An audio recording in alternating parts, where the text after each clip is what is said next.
This is the last PLE that took place on NBC's Peacock. Also, I've been gone for like 10 days. Yeah, I missed my 1 year anniversary on YouTube, so who really cares? But before we get into this video, big thumbs up down below, subscribe if you are new to the channel, because I really appreciate that. It helps the channel grow. Anyway, let's hop into today's video. It was Roman Reigns taking on the tribal thief, the Shuafala holder, a former Shuafala holder, Big Bronson Reed. This match, I would say, was pretty decent, longer than I actually expected, because a lot of stuff happened in it. Big Bronson Reed missed the tsunami after Roman Reigns dodged it. Roman went for a spear, but got caught into a powerbomb position. We really wasn't expecting that, but he got hit with the powerbomb for the 1-2. Ooh! Big Bronson Reed went for the tsunami, but got hit with the Superman punch before he could jump off, and then Roman somehow picked up Big Bronson Reed, picked him up on his shoulders, then dropped him off on the mat, and tried to go for the pin, but went for a 1-2. Ooh! Then ended up hitting a spear for the win, beating Big Bronson Reed in Clash in Paris. After the match, we see Paul Heyman get scared by the presence of Roman Reigns after Paul Heyman was checking on Bronson Reed, because of course, you know, Roman Reigns was looking at Paul Heyman and said, "What are you doing?" And Paul said, "I acknowledge you, my tribal chief," and handed the Shuafala over.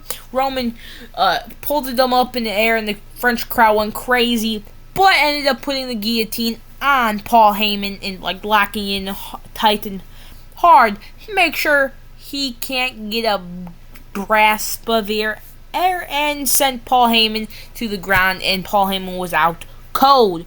And then Roman got the shoelaces cut, took a Sharpie, signed the shoes, threw them into the French crowd, and now someone right now in France, in Paris, has the Roman Reigns shoe, the Shuafala that Big Bronson Reed was holding, with the Roman Reigns autograph on them, and probably will sell them for thousands of dollars. So yeah, they got lucky if they got the Shuafala.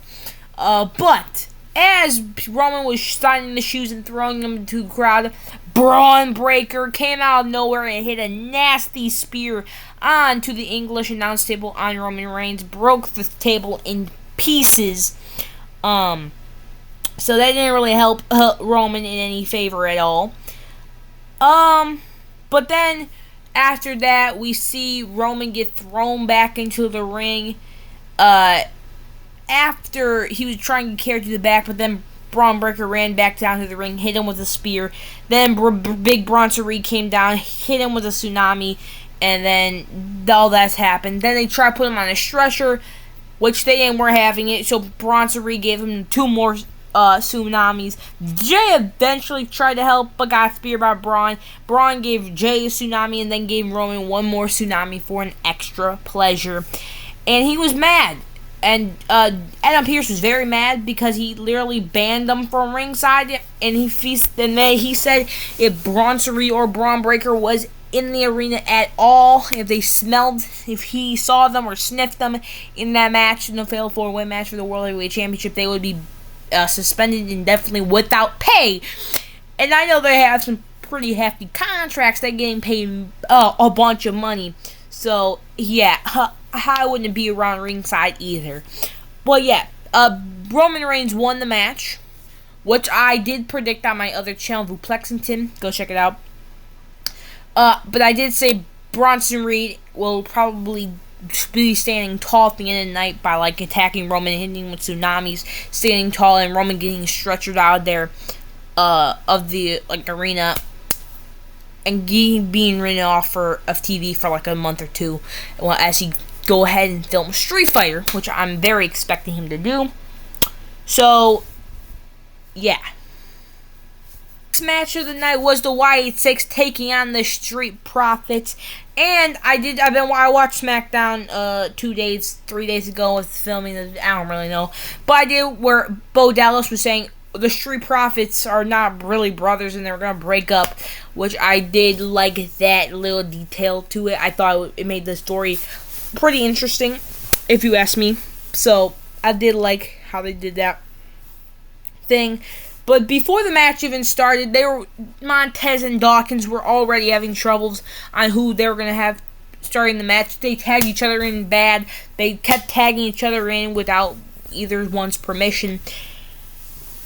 And it looks like they were going to break up, but then eventually BFAB got them to work together, which made this match magical. They put on a big match. We even saw Dawkins go flying, hitting the top rope, hitting moves that we normally don't see from Angelo Dawkins. He was moving around like Montez Ford over here, but yeah. And then we got Uncle Howdy over there rocking his chair extra fast like he was nervous or something. Like, I don't know what he was doing. Then Big Red and Dawkins almost fought until we saw Dexter Lumis send Angelo Dawkins over the barricade, sending him to the French crowd. But then, as Big Red and like Dexter Lumis are talking, we see Montez Ford do a ginormous splash to the outside. You know that where he does that over this thing right here, over them, landing on Big Red and Dexter Lumis. But Uncle Howdy grabbed Montez Ford while the referee was distracted, hit his sister Abigail, threw Montez in the ring, and the Wyatts hit the Plague, and that's their new that's their finisher they've been doing. That's apparently what it's called. Don't know why it's called that, but that's the finisher for the win, and it retained the tag team championships. And we already are now officially starting to see the cracks of the Street Profits and the longer-awaited Montez Ford, Angelo Dawkins singles runs. And just before I'm saying it, because we can already tell this team's going to break up, who is going to have the more successful singles career? Is it going to be Montez or is it going to be Angelo Dawkins? Let's say predictions now. I'm going to say Montez because I feel like he's already being pushed as a breakout star more than Angelo. But I think they would still have solid singles careers. So, yeah. Now, look. Okay, so I did see the entrance of Nikki Bella and Becky Lynch. But see, what happened was, I was watching this on my phone, right? I was watching this phone. I was in an alley. I was walking back home. I was in an alleyway. All of a sudden, I got jumped by like a 3-year-old and maybe a 1-year-old. I don't know. The 3-year-old took my knees out, right?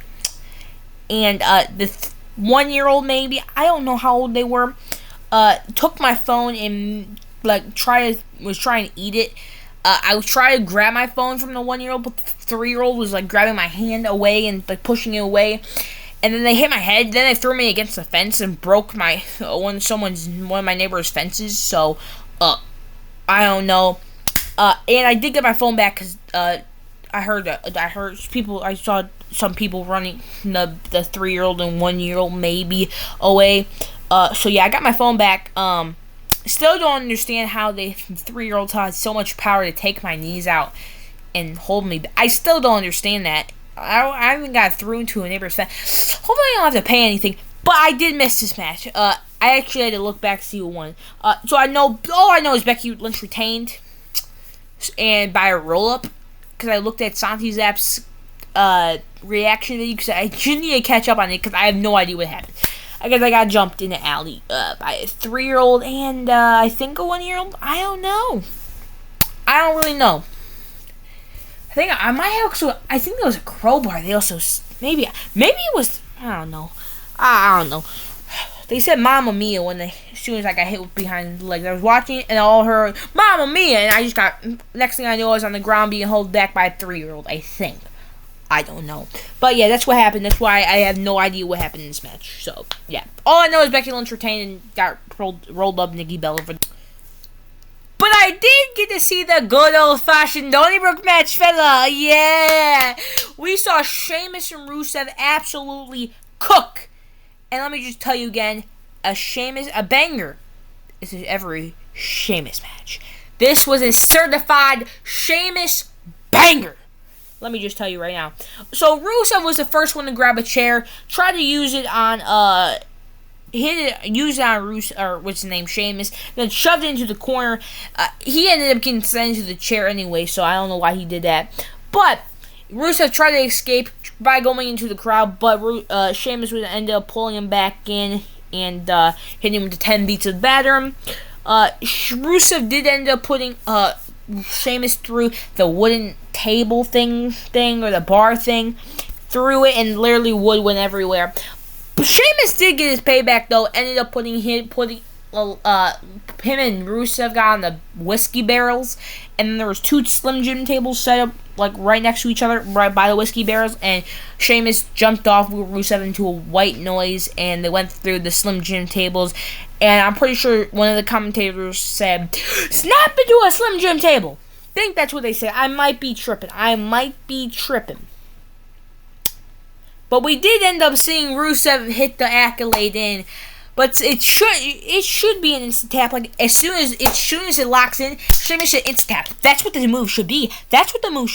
And it's not. It makes me mad. It makes me upset that the move is so weak now. It's an instant tap. I used to watch full Rusev matches back in 2014, 15, 16, and as soon as Rusev locks that in, it needs to be an instant tap. It makes me mad, but it's fine. No, it's not. I'm seriously mad. That actually makes me so mad when Rusev hits that, and it takes them multiple. He takes multiple attempts to submit someone. Like, this ain't 2K. Maybe if it was 2K, I would accept it. Like, I'm mad at 2K for, like, why isn't it in some stuff instant taps? But this makes me mad. It makes me mad. It should be an instant tap out. It shouldn't take 25 minutes to... Anyway. It's whatever. It's whatever, man. It's whatever. I'm just mad. You know what I'm saying?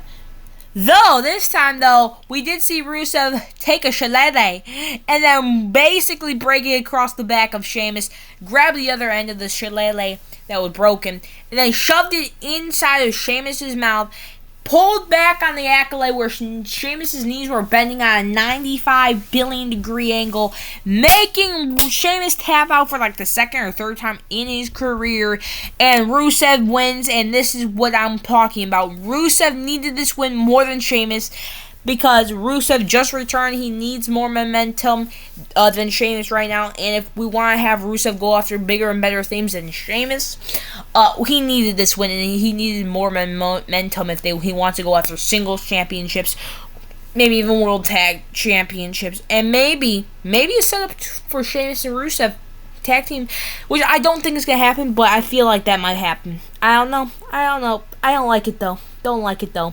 But thank you, WWE, for making the Rusev win and in this incredible old-fashioned Donnybrook match, mate.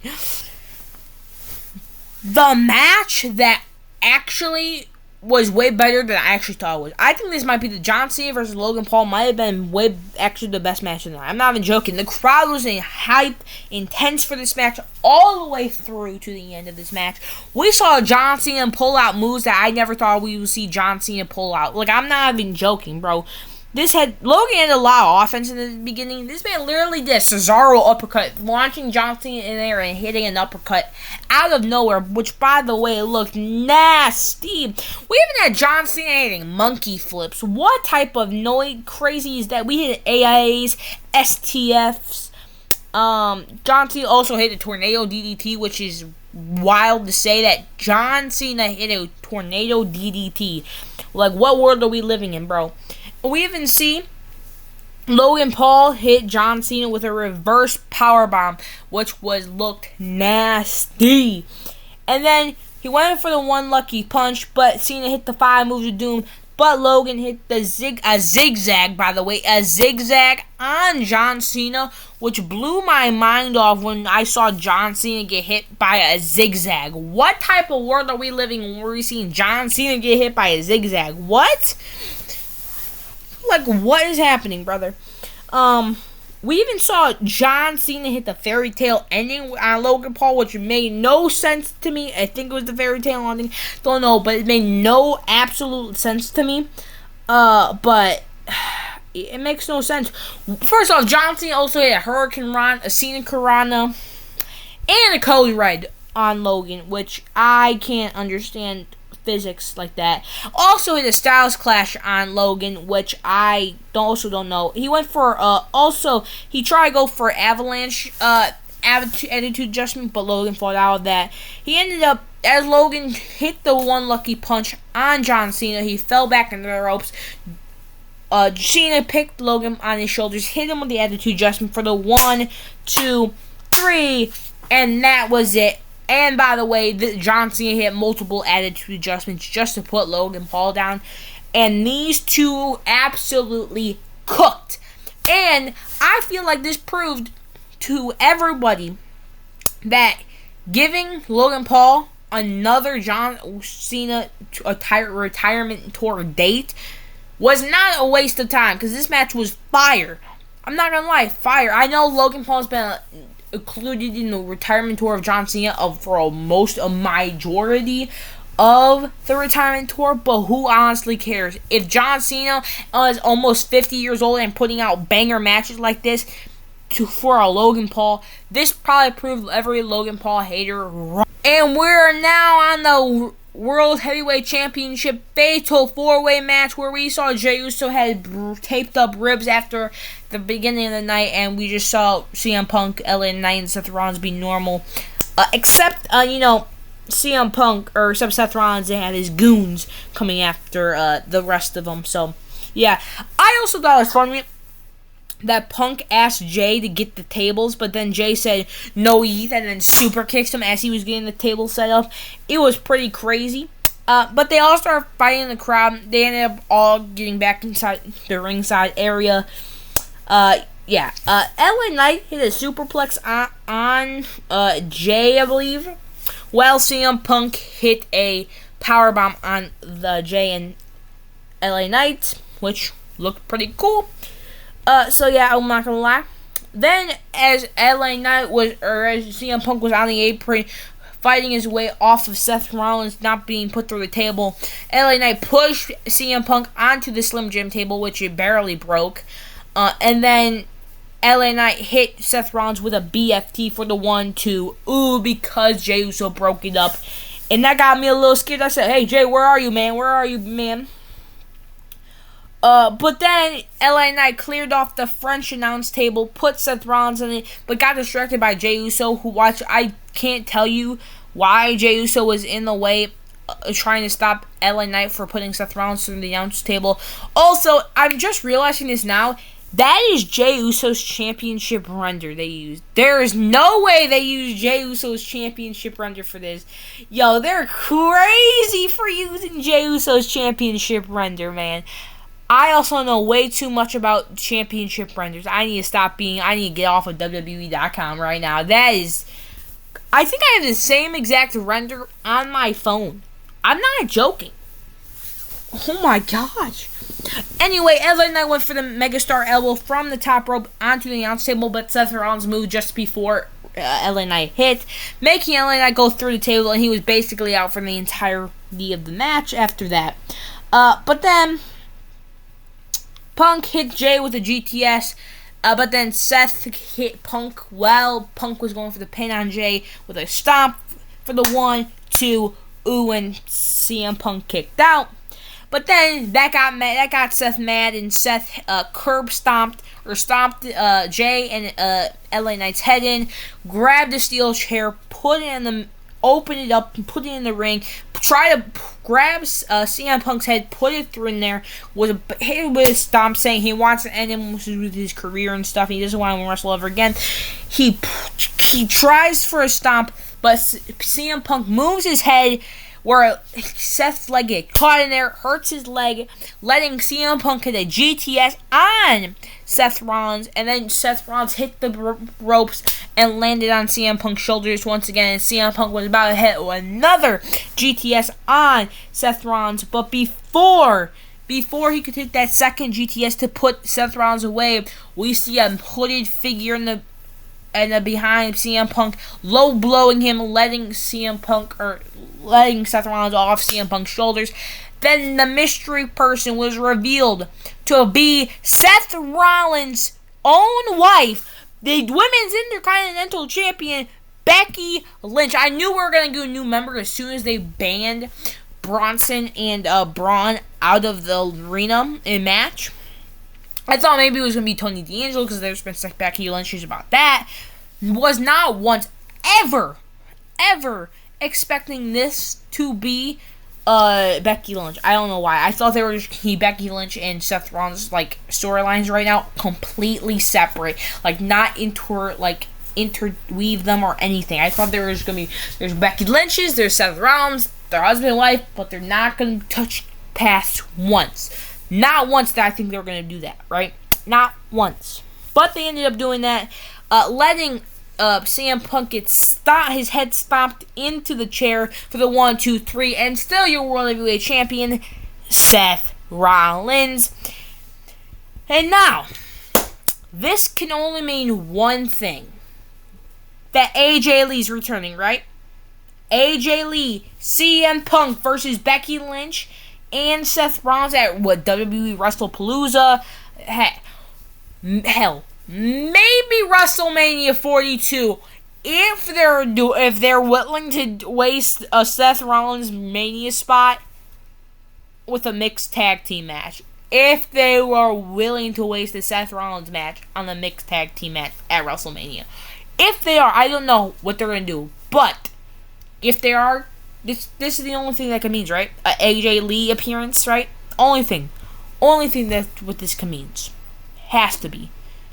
But yeah, what do you guys think about this match? Today, leave in the comments below what you guys thought of WWE Clash in Paris, WWE's last PLE on Peacock. So yeah, what you guys thought about it? Anyway, that's all of you guys today. Have a beautiful rest of your day. See you tomorrow. Bye.